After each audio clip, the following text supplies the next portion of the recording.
If you're awake right now at 2:30 in the morning, maybe this is meant for you. I know what it's like to lie in bed, unable to sleep. Not because you're not tired, but because there's something inside you that won't let you rest. Maybe it's fear. Maybe it's guilt. Maybe it's a weight no one sees, but you feel every single day. I know that feeling. I lived with it for years. And today, I'm going to tell what nobody knows. If you're also carrying something heavy, if you're here looking for relief, stay until the end. This story might change your life too. And if this confession touches your heart, subscribe to the channel. Every midnight, a new story, a new voice, a new chance to find peace. My name doesn't matter. My story might be yours too. For years, I pretended I was fine. I smiled. I worked. I went to church. I prayed in front of people. I said everything's fine with complete ease. But when the bedroom door closed, when the house fell silent, when only my thoughts remained, I fell apart. I was afraid to admit I was broken, afraid to seem weak, afraid to disappoint the people who believed in me, but mostly afraid to face myself. I became an expert at hiding pain, an expert at seeming strong, an expert at lying even to God. Yes, I prayed asking for strength, but hid from Him what hurt me most. Have you ever done that? Have you prayed asking for help, but without the courage to tell the whole truth? Have you pretended you were fine in front of God because you were ashamed to show who you really were? I did that for so long that I started believing my own lie. I started thinking that if I pretended long enough, the pain would go away on its own. But it didn't. Pain doesn't disappear when you ignore it. It grows. It deepens. It transforms into something even heavier. And I carried that weight every day. I woke up trying not to think. I worked trying not to feel. I talked trying not to give myself away. And when someone asked me, "Are you okay?" I answered automatically, "I'm fine." But I wasn't. Inside I was screaming. Inside I was drowning. Inside I was crying for help, but couldn't open my mouth. And the worst part? I thought I was the only one. I looked at other people, and it seemed like they had it all figured out. That they didn't struggle like I struggled. That they didn't feel what I felt. So I isolated myself even more. Because if nobody's going through this, maybe the problem is just me. Maybe I'm too weak. Maybe I'm not strong enough in faith. Maybe God is disappointed in me. These thoughts consumed me. And the more I thought like this, the deeper I sank.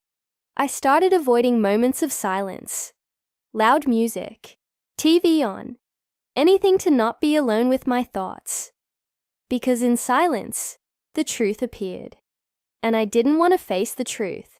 I didn't want to admit I was broken. I didn't want to admit I needed help.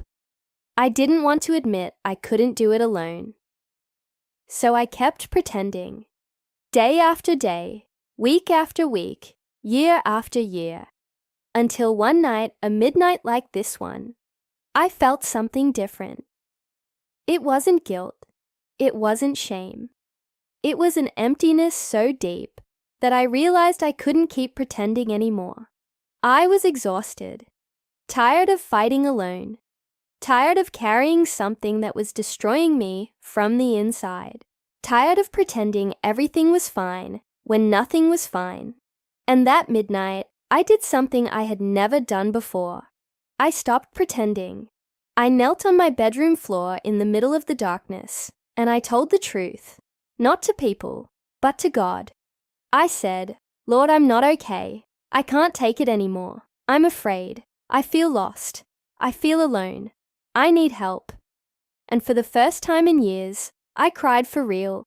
It wasn't a controlled cry. It was the cry of someone who can't hold it in anymore. A cry of someone who finally gave up, trying to seem strong. And you know what happened? Nothing changed immediately. The room stayed dark. The silence stayed heavy. The circumstances stayed the same. But something inside me changed. Because for the first time, I was no longer alone with my pain. I had shared it. I had placed it before God. And there in the darkest moment of my life, I understood something I had never understood before. God wasn't waiting for my perfection. He was waiting for my truth. I thought he would pull away, but he came closer. I thought I would be judged, but I was embraced. Not with audible words, but with the peace that made no sense in the circumstances. It was as if he was saying, I've always been here, waiting for you to stop pretending. And it was in that moment that I realized how much time I had wasted, trying to be strong on my own. Because God never asked me to carry everything alone. He never asked me to pretend I was fine. He never asked me to hide my pain.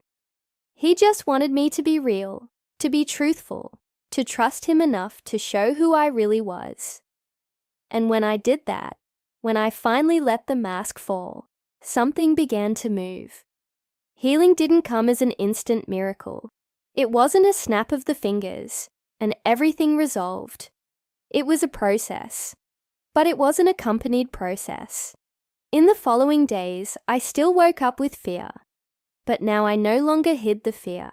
I took it to God. I still felt guilt, but now I didn't pretend it didn't exist. I surrendered it. I still had difficult nights, but now I didn't face them alone.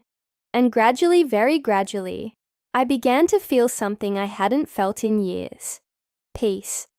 Not the absence of problems, but the presence of God in the midst of them.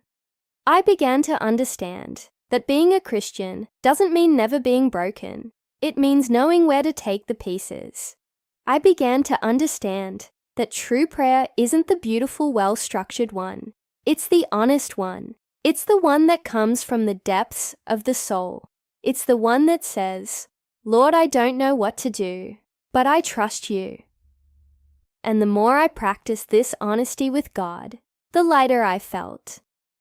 Because lying is heavy, pretending is exhausting, but truth, even when it hurts, sets you free. I began to share my struggle with people I trusted, not with everyone, but with those God placed in my path. And you know what I discovered?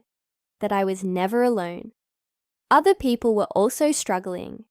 Other people were also pretending. Other people were also carrying invisible weights. And when I had the courage to be vulnerable, they did too.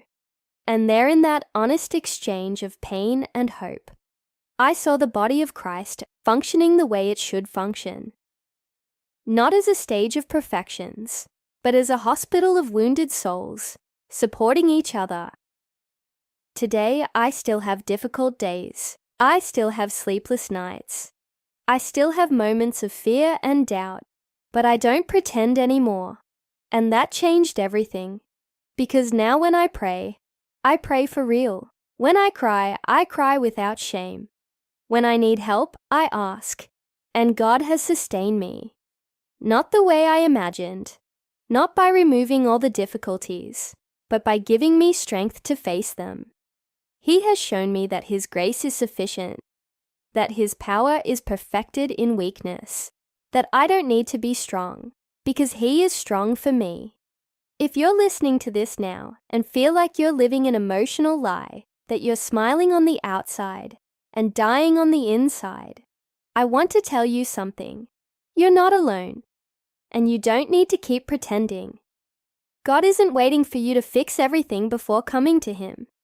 He's waiting for you to come as you are, broken, confused, afraid, exhausted. He's not scared by your truth. He's saddened by your lie. Because while you pretend He can't heal, but when you open up, when you surrender, when you say, Lord, I need you, that's when He acts. Midnight may seem like the darkest moment, but sometimes it's exactly then that God begins to rebuild what no one sees. I'm still in process, but I don't pretend anymore. And this honesty with God, with myself, and with trusted people has been the path of my healing. It wasn't easy, but it was liberating. So if you're carrying something heavy today, I invite you to do what I did that midnight. Stop pretending. Tell God the truth. Say what you really feel. Cry if you need to. Scream if necessary. But be real. Because God already knows everything. He's just waiting for you to stop hiding. And when you do that, when you release the weight, when you allow Him into that hidden part of your life, you'll feel something you maybe haven't felt in a long time. Hope. Not the hope that everything will be resolved tomorrow, but the hope that you're no longer alone. And that changes everything. A counselor, a true friend, or start with God. But don't keep everything inside, because silence consumes, but words set you free. If this story touched you in some way, if you're also tired of pretending, subscribe to the channel. Every midnight there's a new story, a new voice, a new chance to find peace. And remember, you don't have to carry everything alone. God created you. He knows your heart better than anyone. And He's waiting to carry what you can no longer sustain. Thank you for listening. We'll meet again at the next midnight, and may God bless you and give you the courage to be truthful.